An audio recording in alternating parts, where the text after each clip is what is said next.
In Indiana, there are 18 aggravating circumstances that can lead to a death sentence. Killing a law enforcement officer in their line of duty is one of those aggravating circumstances, and it's one of them that's probably relied on about the most.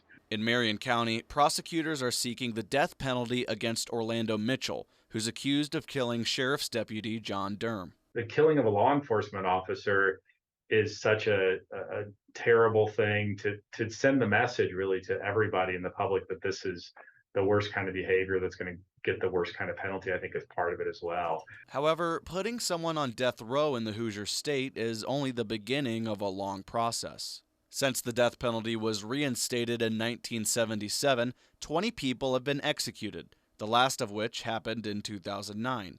There are currently 8 inmates on death row.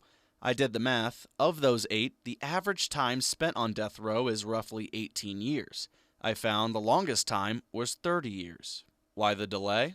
The state is having trouble finding the lethal drugs, as manufacturers deny orders on moral grounds. In Indiana, the only method of execution is lethal injection, and for that to happen, the prison where that's carried out needs to have the chemicals to be able to do that. While some people may believe it costs taxpayers more to sentence someone to life in prison, Joel Schum says the death penalty isn't cheap either. In Marion County, it might not be such an issue to spend $1 million or $2 million for a death penalty case. In some smaller counties, spending that kind of money can require tax increases and other things. I mean, there's not going to be someone executed that hasn't cost hundreds of thousands of dollars to get to that point.